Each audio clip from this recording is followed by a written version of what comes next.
Hello and welcome to Alok economics classes. आज के जो लेक्चर में हम लोग जो टॉपिक पढ़ेंगे वो है आपका, जैसा कि आप लोग यहाँ पर देख सकते हैं, movement along the supply curve या फिर एक्सटेंशन या कॉन्ट्रैक्शन ऑफ सप्लाई इसको बोलते हैं। ठीक है ना।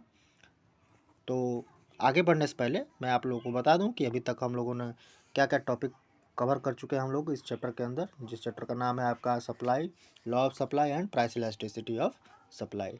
तो इसमें हम लोगों ने अभी तक जो टॉपिक कवर किया है, पहला था आपका कंसेप्ट ऑफ सप्लाई। ठीक है ना। कंसेप्ट ऑफ सप्लाई, सप्लाई का क्या कंसेप्ट है, क्या क्या फीचर्स हैं, ठीक है ना, क्या क्या एजम्पशंस हैं, ये सब डिस्कस कर चुके हैं हम लोग।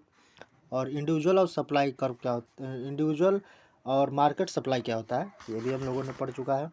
और तीसरा था आपका difference between stock and supply. ठीक है ना, ये भी हम लोगों ने डिस्कस कर चुका है। और उसके बाद था आपका, ठीक है, डिटर्मिनेंट्स क्या क्या है या इफ़ेक्ट्स क्या क्या है, ठीक है ना, सप्लाई के। तो उसमें आपके 5 पॉइंट है। ठीक। और उसके बाद था आपका सप्लाई फंक्शन क्या होता है, ठीक है ना। और उसके बाद आपका था law of supply. Law of supply क्या होता है, ठीक है ना। और उसी के अंदर एक टॉपिक आता है आपका सप्लाई शेड्यूल का, ठीक है ना। तो सप्लाई शेड्यूल देखिए दो तरह के होते हैं, एक होता है इंडिविजुअल सप्लाई शेड्यूल और दूसरा होता है आपका मार्केट सप्लाई शेड्यूल, ठीक है ना। तो उसको आप हम लोगों ने टेबल के थ्रू पढ़ा है, टेबल के थ्रू समझाया गया है उसको, ठीक है ना। क्योंकि सप्लाई शेड्यूल जो होता है वो टेबुलर प्रेजेंटेशन होता है डाटा का, ठीक है ना। और उसके बाद आपका था सप्लाई कर्व। सप्लाई कर्व में आपका जाहिर सी बात है, सप्लाई कर्व नाम से ही समझ में आ जा रहा है कि इसमें ग्राफ जरूर होगा। तो इसमें ग्राफ और टेबल दोनों है आपका, ठीक है ना। और इसमें जो सप्लाई कर्व होता है ये भी दो तरह का होता है। पहला है आपका इंडिविजुअल सप्लाई कर्व, ठीक है ना, और दूसरा आपका मार्केट सप्लाई कर्व, ठीक है ना। तो दोनों समझाया गया है, ठीक है। इसमें भी ग्राफ है आपका। और उसके बाद था आपका derivation of market supply curve from individual supply curves, इसमें भी आपके ग्राफ है, ठीक है ना। इसको भी अब बहुत अच्छे से एक्सप्लेन किया गया है, अगर आप नहीं पढ़े तो उसको पढ़ लीजिएगा। और फिर उसके बाद था आपका क्या, एक्सेप्शनल सप्लाई कर्व्स या exceptions to the law of supply. ठीक, ये नेक्स्ट टॉपिक था आपका। इसमें दो तरह के होते हैं सप्लाई कर्व, एक होता है आपका वर्टिकल सप्लाई कर्व और दूसरा होता है बैकवर्ड स्लोपिंग सप्लाई कर्व, ठीक है फ्रेंड्स। तो ये सारी चीज़ें डिस्कस की जा चुकी हैं। आज जो हम लोग डिस्कस करेंगे वो आपके सामने है topic movement along the supply curve या एक्सटेंशन या कॉन्ट्रैक्शन ऑफ सप्लाई कर्व, ठीक है ना। तो अगर आप चैनल पर नया है तो चैनल को ज़रूर सब्सक्राइब कर लें और वीडियो को लाइक कर दें। आप लोग सब्सक्राइब नहीं कर रहे हैं, सब्सक्राइब कर लेंगे तो अच्छा रहेगा, ठीक है ना। क्योंकि आप लोग का सपोर्ट रहेगा तभी बात बनेगी, सपोर्ट आप लोगों का बहुत ज़रूरी है, ठीक है ना। वीडियो को देखिए और सब्सक्राइब ज़रूर करिए। वीडियो को सिर्फ देख कर छोड़ मत दीजिए, उसको सब्सक्राइब ज़रूर करिए, ठीक। तो फिलहाल हम लोग आगे बढ़ते हैं और इसको पढ़ते हैं, ठीक है ना। तो देखिए, जब आपका क्वांटिटी सप्लाई चेंज होता है, ठीक है ना, आ, किस कारण, प्राइस के कारण, ठीक है ना। और जो अदर फैक्टर होते हैं वो सब जब सेम रहते हैं तो उसको हम लोग क्या कहते हैं, उसको हम लोग कहते हैं चेंज इन क्वांटिटी सप्लाइड, ठीक है ना। क्या कहते हैं, चेंज इन क्वांटिटी सप्लाइड, ठीक। अब देखिए, अब देखिए एक्सटेंशन ऑफ सप्लाई क्या होता है। यहाँ पर देखिए, जब क्वांटिटी सप्लाई जब आपका बढ़ जाता है किसके कारण, प्राइस राइज के कारण, तो उसको हम लोग बोलते हैं एक्सटेंशन ऑफ सप्लाई, ठीक है ना। और जब क्वांटिटी सप्लाई आपका कम हो जाता है, क्यों, प्राइस कम होने के कारण, प्राइस जब घटने लगता है उसके कारण, तो उसको हम लोग बोलते हैं कॉन्ट्रैक्शन ऑफ सप्लाई, ठीक है ना।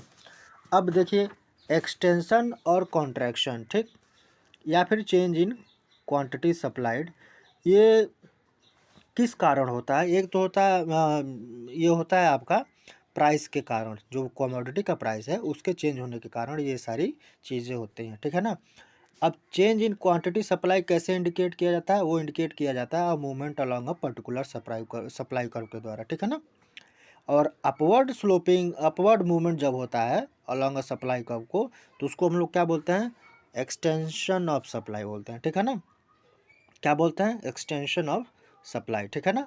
और जब डाउनवर्ड मूवमेंट होता है अलोंग अ सप्लाई कर्व तो उसको हम लोग क्या बोलते हैं, कॉन्ट्रैक्शन ऑफ सप्लाई बोलते हैं, ठीक है फ्रेंड्स। उसको क्या बोलते हैं, कॉन्ट्रैक्शन ऑफ सप्लाई बोलते हैं, ठीक है ना। अब देखिए, अब यहाँ तो ये आपका हो गया।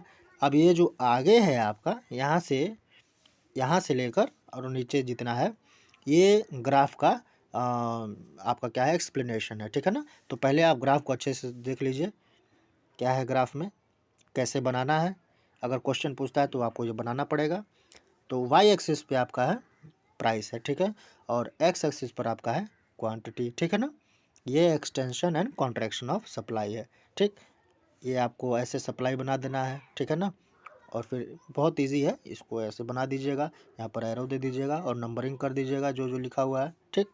कोई ज़्यादा टफ नहीं है ये, फिलहाल हम लोग इसको समझते हैं कैसे ये होगा, क्या होगा इसके अंदर, ठीक। तो देखिए क्या कह रहा है, एट OP1। अब OP1 जैसा कि आप लोग जानते हैं कैसे लिखना है आपको, ये O लिख दीजिएगा, P लिख दीजिएगा और फिर 1 लिख दीजिएगा, ठीक है ना। सेम ऐसे ही आपको OQ1 भी लिखना है, OQ1, ठीक है ना। तो अब मैं बताऊंगा नहीं इसको, आप अब समझ जाइएगा कि ऐसे ही लिखना है, ठीक है ना। चलिए आगे बढ़ते हैं। At OP1 price the quantity supplied is OQ1, यानी OP1 प्राइस पे, इस OP1 प्राइस पे आपका क्या क्वांटिटी सप्लाई हो रहा है, OQ1 क्वांटिटी सप्लाई हो रहा है, यानी OQ1, ठीक है ना। इतना तो समझ में आ गया ना। अब आगे बढ़ते हैं। Now if the price rises to OP2, अगर आपका OP1 से प्राइस बढ़कर OP2 हो गया तो फिर क्या होगा, तो फिर आपका जो क्वांटिटी है वो भी बढ़ जाएगा, वो भी OQ2 हो जाएगा। तो देखिए OQ2 वो भी हो गया है ना, ठीक है ना। आगे बढ़ते हैं। This movement from A1 to A2, यानी ये जो मूवमेंट हुआ है P1 से, तो P1 पे आपका A1 था, अब A1 से A2 तक, इसको हम लोग क्या बोलेंगे, देखिए अपवर्ड डायरेक्शन में हो रहा है। ये एरो बना हुआ है ना, अपवर्ड डायरेक्शन का एरो दिखा रहा है ना, इंडिकेट किया गया है ना एरो के थ्रू, तो उसी को कह रहा है on the given supply curves represents extension of supply, यानी ये ऊपर जा रहा है तो एक्सटेंशन हो रहा है, ठीक है ना। अब आगे देखिए, अब नीचे आएगा तो कॉन्ट्रैक्शन हो जाएगा। अब वो कैसे होगा देखिए, अगर क्वेश्चन पूछता है तो आपको एग्जैक्ट यही सब लिख देना है, ठीक है ना, तभी आपको पूरा नंबर मिलेगा, ठीक है ना। चलिए एक्सप्लेन ऐसे ही किया जाएगा। On the other hand, if the price of the commodity falls to OP3, अगर कमोडिटी का प्राइस OP3 पर चला जाता है, किस पर, OP3 पर, ठीक है ना। तो क्या होगा, the quantity supplied of the commodity falls to OQ3, तो क्वांटिटी जो आपका सप्लाई होगा वो भी कम हो जाएगा OQ3, ठीक। तो यहाँ से यहाँ आ गया, ठीक। This movement from A1 to A3, यानी A1 से फिर वापस किस पे आ गया, A3 पर आ गया, ठीक है ना। पहले तो A1 से ऊपर गया तो ये एक्सटेंशन हो गया, अब A1 से नीचे आ गया क्योंकि प्राइस आपका कम हो गया और क्वांटिटी भी सप्लाई कम हो रहा है, तो A3 पे आ गया, ठीक है ना। तो ये एरो के थ्रू देखिए यहाँ क्या गया है, तो इसको हम लोग क्या बोलेंगे, ये बोलेंगे आप कॉन्ट्रैक्शन ऑफ सप्लाई या फिर fall in the quantity supplied, ठीक है ना। कितना इजी है, इजी है ना, कोई टफ नहीं है ये। तो बस इतना ही था ये आपका छोटा सा, आई होप आपको समझ में आ गया होगा अच्छे से। अगर फिर भी नहीं समझ में आया है तो आप मुझे बताइएगा, इंस्टाग्राम, टेलीग्राम या फिर यूट्यूब के कमेंट बॉक्स में आप मुझे बता सकते हैं, ठीक है ना। अपना फीडबैक ज़रूर दीजिएगा और चैनल को ज़रूर सब्सक्राइब कर लीजिएगा और वीडियो को लाइक कर दीजिएगा।